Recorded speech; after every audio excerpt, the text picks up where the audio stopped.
Welcome back to Toy Story 3. So, where to next? Well, back to the sunny daycare. now prison. Oh, no. Now we have to escape the prison.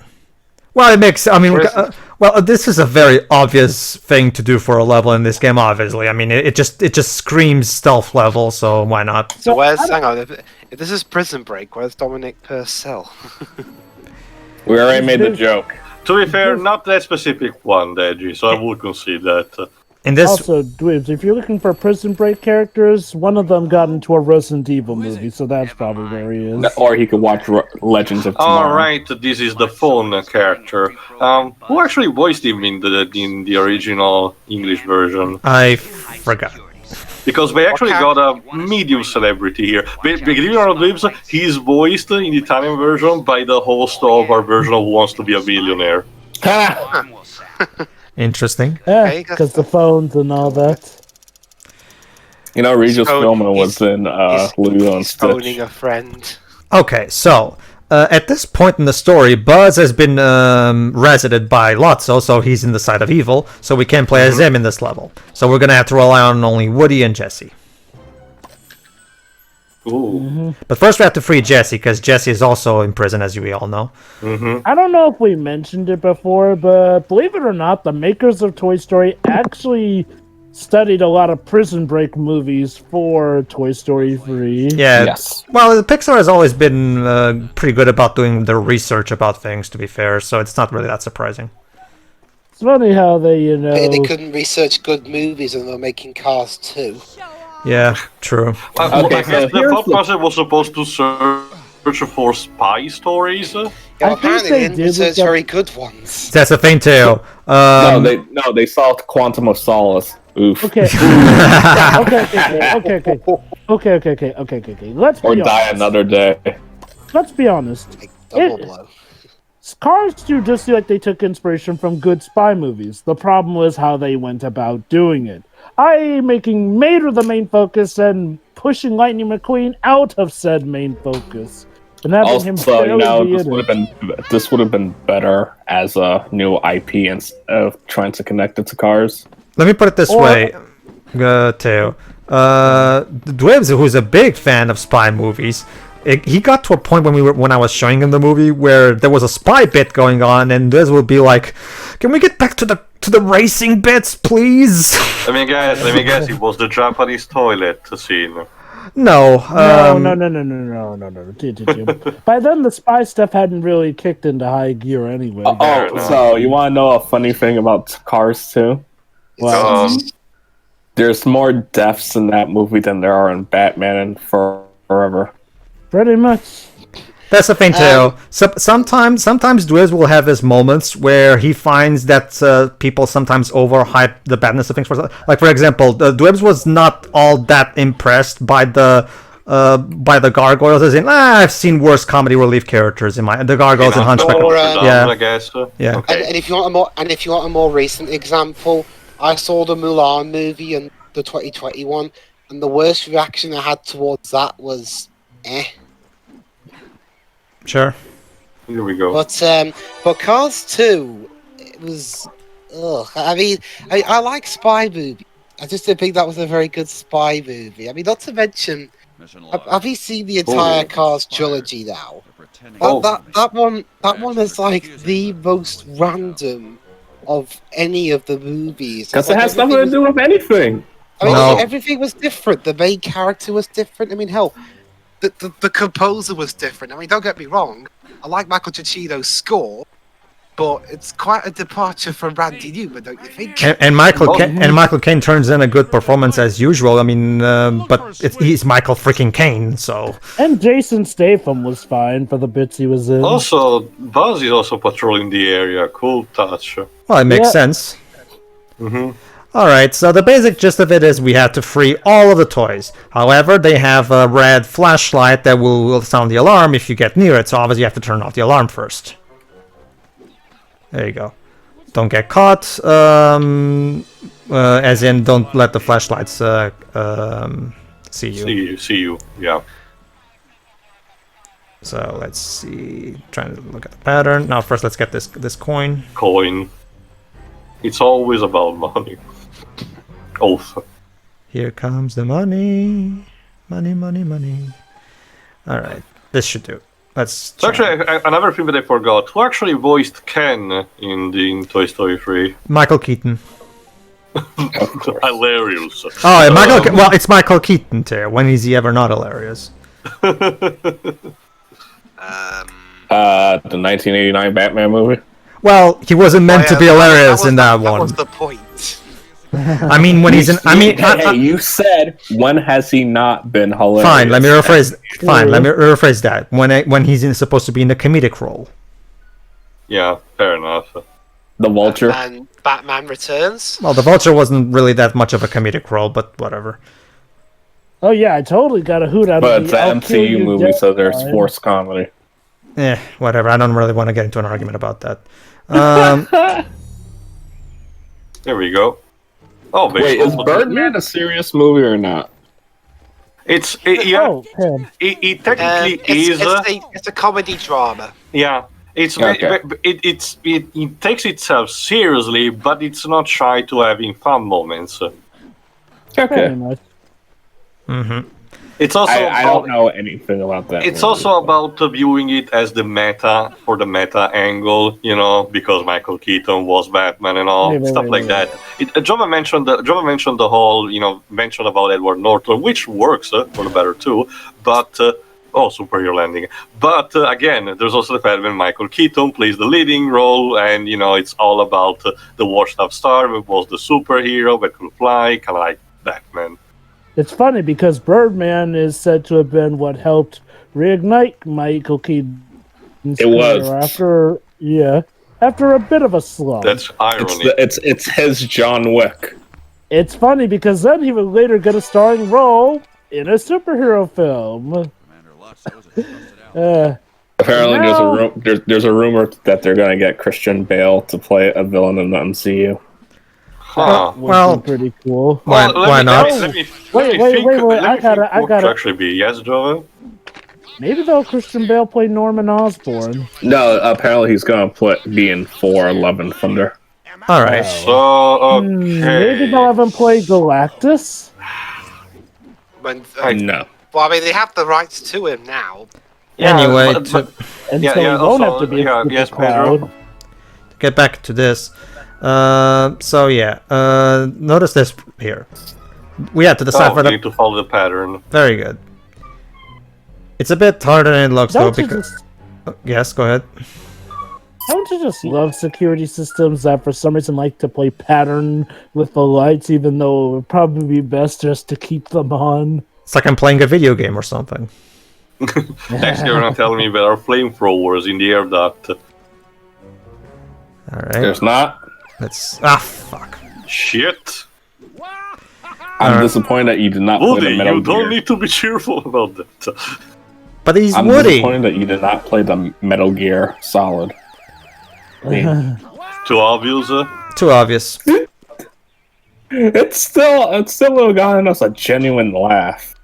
I actually am getting enjoyment enough from the game itself anyway, so I'm fine. There we go. Alright. There we go. Now we can save Slinky. Fortunately, when you do turn off the thing, the rest of the lights also turn off, so you don't have to deal with that thing with that pattern again. So the game is actually good about okay, you've managed to surpass the obstacles. We'll make it so that you can go back easier, so that you don't have to waste time. So good for you. Bye, Slink. Alright, the only ones missing, if I remember correctly, is Rex. Yeah, we can leave them. And Mr. Potato Head. Poor Rex. Alright. But yeah, I think we're also missing Mr. Potato Head, unless he has already done the tortilla. No, he's outside doing the tortilla trick. So. Okay, so yeah, that's a nice attention to detail on the game's part. Mm-hmm. So did we ever talk about the Black Friday pitch? Oh, the Black Friday pitch. I don't know yeah, anything about it. Basically, Taylor, here's the basic. Black Friday One at a time. pitch. Basically, Taylor, here's what happened. Back when they were first developing Toy Story, this was back when Jeffrey Katzenberg was still the head of Disney. And Jeffrey Katzenberg gave them specific studio notes in the traditional way that he always does, with make it edgier, make it more adult and shit. Of course. Which is, so basically, it's something that was completely unlike, as you know, basically was something that was very much unlike what Pixar usually likes to do with their movies. And as a result, it got to a point where Woody became insanely unlikable. Like he would just like beta first Toy Story. Okay, Yeah. okay. Let me put it like this. You know how Lotso is? That's kind of what Woody was shaping up to be. Oh, I say Woody was worse. basically Woody was constantly treating everybody in the room like crap, and as a result, the story was not working, because why should I give a fuck about this character? Like, he deserves everything bad that happens to him. Like, you know that scene where he accidentally knocks Buzz out the window? In the original, he would have deliberately have thrown him out. And even better, he might have... No, okay, you're talking about the first movie. Okay, no, already Pedro Ben told me already about all of that, then. Okay. It's it's interesting because on the special features, they actually got Tom Hanks to voice Black Friday Woody. Yeah, they did. As a little, well, as John Lasseter put it in that extra webs, it was made for the sake of preserving history, and it's there so that people know what not to do and stuff. So Wow, we're already at the junkyard. Basically, the Black Friday pitch of Toy Story is basically an example of just because you make your characters dicks doesn't mean that you're being profound or smart or Okay, something. there's also the fact that the previous movie that a lot of those people worked on was The Brave Little Toaster, which did contain a lot of dark elements. It did not have jerk-ass characters per se. The worst was probably the vacuum, but there were a lot of dark elements into it, including, most noticeable for everyone was the final sequence at the car crasher place. So I get the idea potentially behind it, that even for the future titles they might have want to still follow darker themes, but transforming the characters into edgelords might have been something different. to answer It Teo's feels like a bad episode of SpongeBob. question, well, Teo, the junkyard is the next major location after the prison break. But it's like we're already basically in the climax territory. Well, it It's is. too weird that we... Well, not much happens, between those scenes. True, but sorry, go on, John. Sorry. There is like the confrontation with Lotso, Baby, and the others, until they get taken into the garbage dump. So That is Yeah, that, I mean, We don't even get like a boss fight against Lotso or something. that actually is a good segue. Yeah, what I do enjoy this game, much like Toy Story 2, and even Teo mentioned this in the much like Toy Story 2, but when you get to the end bits, that's when the game kind of starts running out of steam. Because there's no boss battle against Lotso. Instead, they came up with a different idea for a boss battle, but the boss battle will be in a different place. I'm surprised that you didn't get to fight Spanish Buzz. that was been weird too. amazing. Yeah. I'd also like to point out the lack of cutscenes we've had for a little while. Yeah. Yeah. I've only just It's noticed also that. I get the idea that it's because the game is narrated, like all of this is basically a flashback that you're seeing. It's been narrated in the present by him.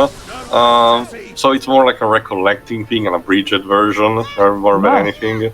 My theory is that the game was going along just fine development-wise, but then, like They had with to most rush it, high-end games, they eventually got contracted to, and were forced to, rush it for the sake of matching up with that theater release date. The eternal curse of licensed tie-in games. Yeah. Seriously, has there ever been a tie-in game that wasn't dictated by the theatrical? Well, okay, I guess there's stuff like the Pinocchio, Lion King, and Aladdin games, which sort of had some time. I remember. Well, the Aladdin video game did suffer as a result because it did. Okay, the Lion King one managed to not suffer that. Like, I think like what the Lion Kind of did because they deliberately made it hard as hell, so people won't be in a weekend. Oh, that was more so a conscious choice rather than an actual consequence of rushed development, actually. Yeah, And besides, I mean, it still turned out to be an overall good game. And if I recall correctly, that one didn't have to simultaneously come out with the release of the movie, at least. The VHS specifically. That was usually the thing Yeah. at the time. They had to come out with the VHS. As for the Pinocchio game made by Virgin London, if I remember correctly, it was supposed to tie in with the VHS release of Pinocchio. I think that was the idea, if I remember correct. I'll have to look it up, but I Or was think... it a re-release into theaters? Because if there's one thing Disney loved to do back in the day, it was re-release old classics from as far back as their golden age. Oh, yeah. Back into theaters to give it. Oh, fun fact actually. You know how Filmation's final film to be released before they had to go out because of bankruptcy was Snow White Happily Ever? The movie that was supposed to be an unofficial sequel to Disney's Snow White. Well, guess what movie Disney released that same year that ended up crushing Happily Ever After at the box office? Disney's Snow White. Anyway, It's just like when Disney sicked The Lion King on the Swan Princess. Yeah. Although, to be fair, those are not as comparable. But, yeah. Okay, so the idea... Or how DreamWorks tried to sick ants on A Bug's Life. Yep. Okay. Anyway, go on, Pedro. Keyword tried. Okay, so the idea of the junkyard is that all the toys except for Buzz, Woody, and Jessie are trapped in the in the garbage. So Woody, Jessie, and Buzz have to work together to get through to try to do their best to make sure that destroy everything that comes towards them and that could possibly kill them, and try to find a way to stop the conveyor belt. This is a very Crash Bandicoot looking stage. It is. Guys, I don't know about you, but I think something's wrong with our trash systems if we literally have devices that will overload and blow things up within them. I will say. Maybe Yeah, we it's a should good take job- that it's up a to good- City yeah. Hall. It's a good job this doesn't blow up the building or something. I will say, however, I like the structure of this puzzle that you have to work with all three characters in order to unlock the path of one for each other. yeah, I was about to say that, like, gameplay-wise, this is a really good culmination of everything you've been doing up until this point. You have to make good use of all of the characters' unique abilities. Buzz can pick up and throw heavier things. Woody can go through various things with his cord. Jessie's the only one that can do the Sly Cooper jump that the others can't. So basically, this is this is what you've been training for, basically. Yeah. Despite them having to skip a lot of story content, they do manage to come up with a relatively bombastic finale for the game. Technically, this is not the finale. We have one boss battle, a completely original boss battle fought up by the developers after this.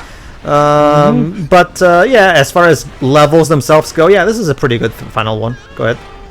So, does this game actually has a co-op functionality? Yes, it does. You can play. I don't think you can play as free characters, but yeah, you can. You can have. You can have a second player be one of the other characters. Yes. And I assume it's split screen. No, I don't think so. I think you just switch. Like when you switch to a character, the player playing as that character will be the one playing. I think that's how it works. I never actually experimented with the co-op personally, but I'm assuming that's probably how it would be. I mean, considering the characters switch places, and when you're in single player, you always switch between one of the three characters at any point. I'm assuming that's probably how the multiplayer works as well. Like, what if you're playing as Jessie? Jesus Christ! What? No, I'm just what I'm looking at. The destruction is like, wow, okay. There you go. Basically, yeah, dude. Look, nothing will ever be as stupid as in Kids Next Door, where they have a blow up the engines button installed in their spaceship, or have a heater in an ice cream factory. Oh, that one was so Is the funny. gimmick of that show supposed to be the kids aren't very smart? The gimmick actually, of that show is everyone's an idiot. Also, the contrary lives the fact that the kids are basically thwarting evil villains of plans left and right. I barely watched the show. It's a good I don't know show. what's it on. It was basically the last major cartoon show, and it It's kind a of sadly Cartoon should have. Network thing. Yeah. Again, it's like I said before. I was mainly a Disney cartoon kid. That said, though, K&D was definitely a great show, especially if you were a kid at the time, because it really resonated. Oh, go on. Sorry. No, go on, Jova. I was gonna say, I do love the irony that a show about kids thwarting evil adults was technically made by adults, for obvious reasons. That said, though, considering the lore that you do learn, it is possible that the show was made by adults who remember their kid memories. Trust me, there's a whole... Well, they were kids once, I mean. That's kind of what the movie implies, if I recall correctly. Well, not just the movie, but there's several episodes that do show how you can still be an operative even when you grow up. Mm-hmm. If I recall correctly, the movie is all about instead number ones, however. Alright, so the idea is that we have to open that door. However, there's another door right below it, so we have to use Jessie to open that one. As well. Yeah, I can see you kind of do have a time limit because the conveyor belt is moving. Yeah, you do. And now I open the other one, and now I have to use Buzz and throw the trash piece into the thing, breaking it from the inside. Fuck. Oh, so do they show what happens? I thought you were supposed to throw a toaster in it. There you go. Thanks, Jessie.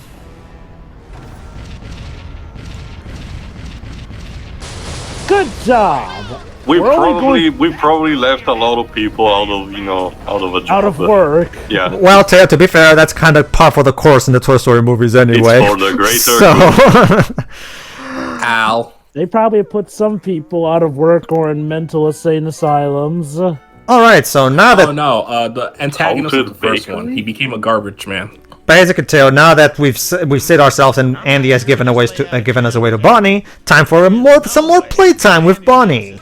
Oh no.